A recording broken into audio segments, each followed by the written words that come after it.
pinuprotektahan. Walang kasinungalingan, serbisyong totoo lang.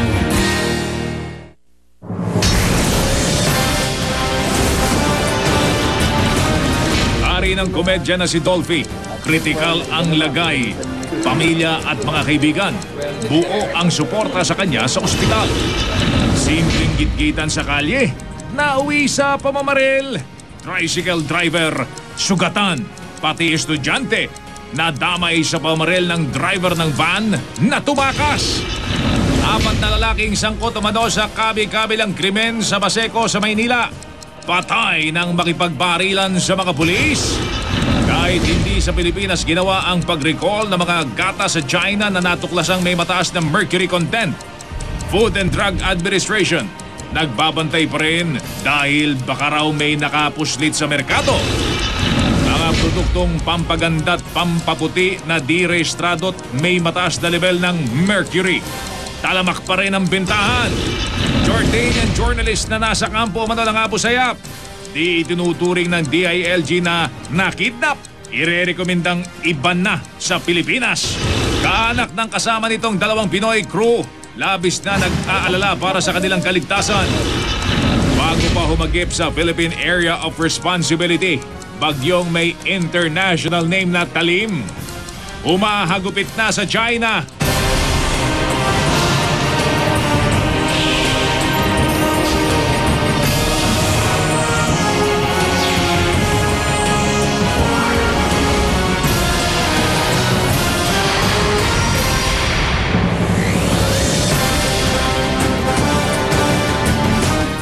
Magandang gabi po. Kritikal ang lagay sa ospital ng Comedy King na si Dolphy. Kanina, nagdatingan na sa ospital ang ilan niyang kaanak at mga kaibigan. Sa isang pulong balitaan po na katatapos-tapos lamang sinabi ni Eric Quezon na hindi na nila nakakausap ang kanilang ama. Gayon pa ma'am, ay sabi raw sa kanila ng mga doktor, nadidinig pa rin sila ng hari ng komedya. Mula sa Makati Medical Center, puntahan po natin live si Sandra Aguinaldo. Sandra?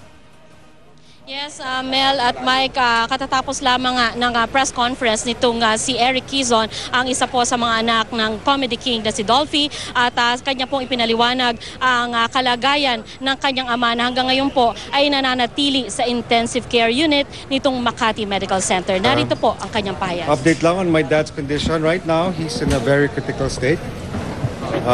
He has what you call, babasahin ko para hindi ako magkamali, no? Toxic metabolic encephalopathy. I'll repeat, it's called toxic metabolic encephalopathy. Ano to yung medyo yung kidney niya hindi na masyadong nagka-function mabuti. So, pinifilter na yung mga gamot. Sa dami ng gamot na ano sa kanya, no? Na binibigay sa kanya. So, ang ibig sabihin nito, nagkakaroon siya ng... ongoing na siya, John. Ongoing na siya. Para nagkakaroon ng, ng yung toxins, umaabot sa ibang parts ng katawan niya. So, right now, yung, like I said, yung kidney nga niya, medyo it's in bad shape. At wala namang sinasabi ang doktor kung ano pa, they're all trying their best na ma-stabilize siya. Right now, his blood pressure is okay. Dahil because of the medication, ano. But like I said earlier, he's very critical. So I'm asking for everyone's prayers na sana yung mga kasi nagde-deteriorate yung kanyang condition.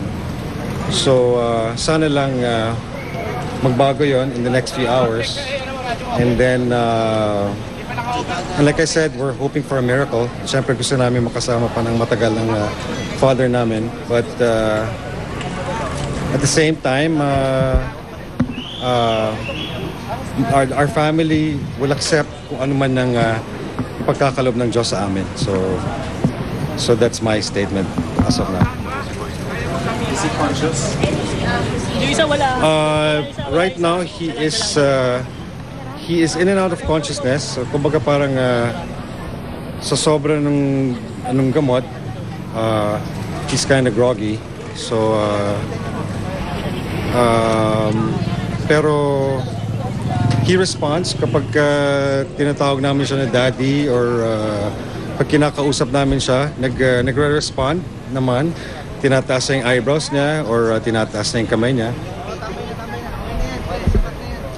Right now, ngayon ang sinasabi po ng anak nito nga si Comedy King Dolphy na si Eric Quezon ay sila po ay umaasa po ng isa pang milagro at sila po ay nananawagan nga sa taong bayan para sa isang dasal at sila raw po ay sana ipagdasal din bilang may mga kaanak ni Dolphy na sila po ay maging matatag sa panahon na ito. Ang pinapaliwanag po sa atin kanina ni Mr. Eric Quezon ay gumaling na si Dolphy mula sa kanyang pneumonia. Ang nagiging problema sa ngayon ay yung pag-function ng kanyang mga internal organs, gaya na lang halimbawa ng kanyang kidney na hindi na nga daw po masyadong nafi-filter yung maraming gamot na ipinapainom sa ating Comedy King. At sinabi rin po ni Eric Quezon na sa ngayon po ay nagiging matatag ang buong pamilya. Sila po ay magkakasama at sa tingin daw niya ay malalampasan nila ang unos na ito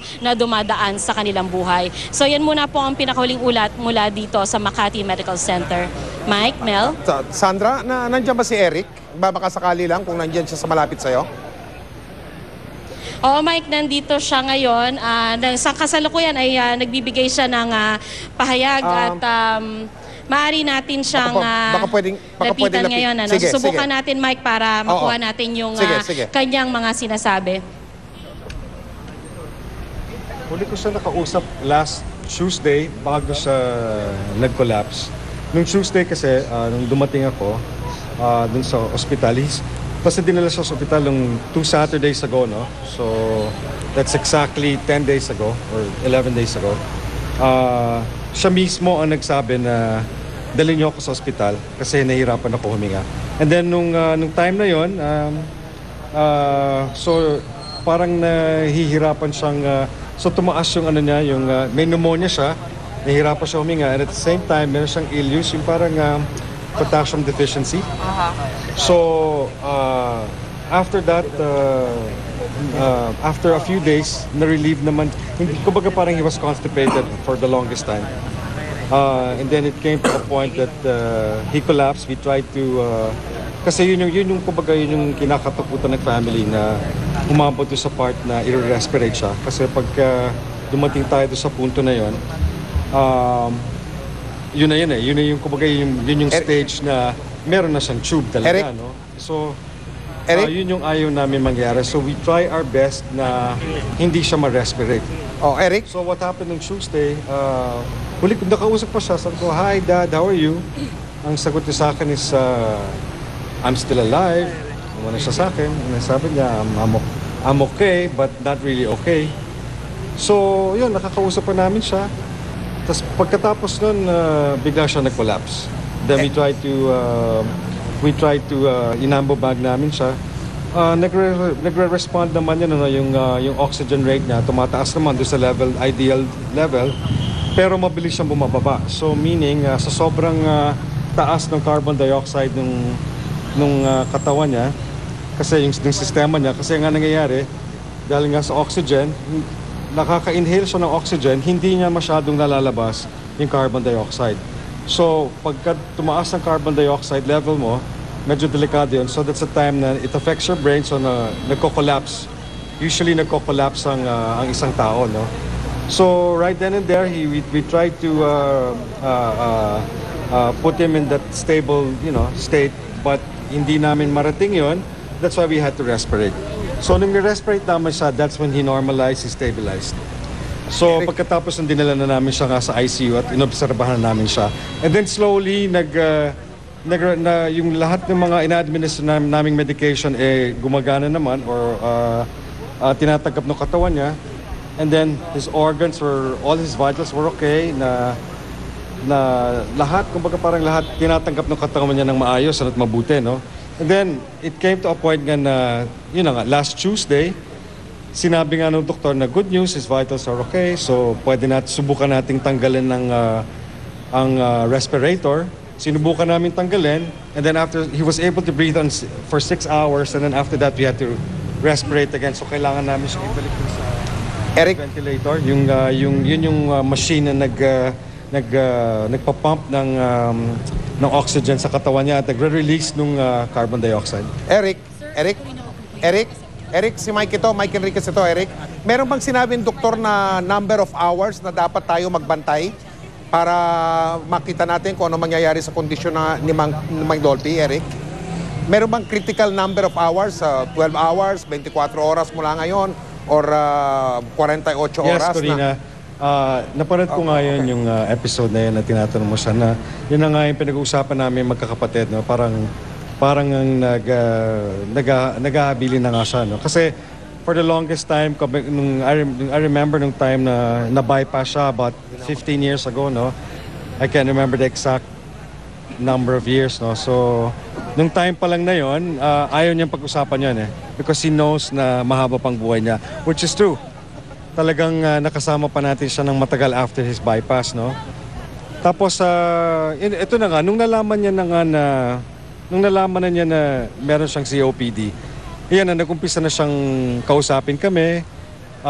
Nag-umpisa na rin, kumbaga parang nung time pa lang na yon, kumbaga inayos na niya lahat. Inayos na niya lahat yung mga dapat ayusin. So naayos naman namin yun.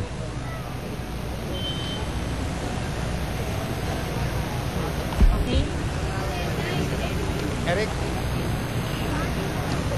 Sandra? He is. I know, Corina, even if he's not responding back to us, no, o maski hindi kami kinakausap o hindi siya nakakapagsalita, alam namin na lumalaban siya. Alam namin na he's still hanging on. So, kaya we're all like hoping na makakasama pa din namin siya ng matagal. Or at least makasama pa namin siya ng mga na makasama nating lahat. Tama ka dyan, Corina.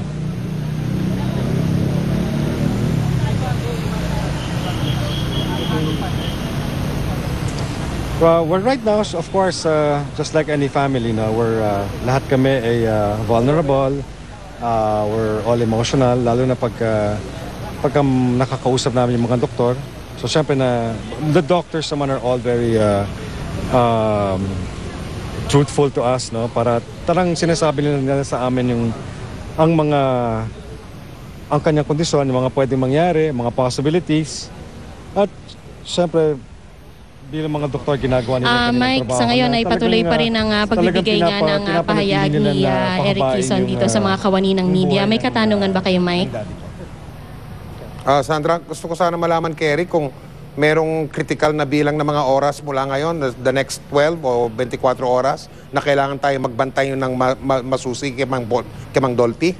Hindi pa namin discuss. Mike, sa ngayon, ang sinasabi ni Eric ay walang binigay na kahit anumang bilang na oras yung mga doktor sa kanila. Pero ang sinabi daw sa kanila ng doktor ay it can happen anytime. So sila po ay nananatiling ang handa kung ano man yung posibleng mangyari sa kanilang ama, Mike.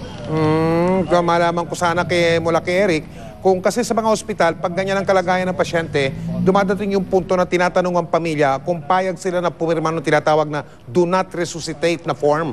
Ang ibig sabihin nun, pumipirma yung pamilya at sinasabi nila sa mga doktor, kung may mangyayari hindi ka nais-nais na pasyente, ay hindi na nila dapat subukan pa na panatilihin pa yung kanya mga tinatawag na vital signs at pabayaan na lang mangyari kung ano man ang mangyayari, Sandra.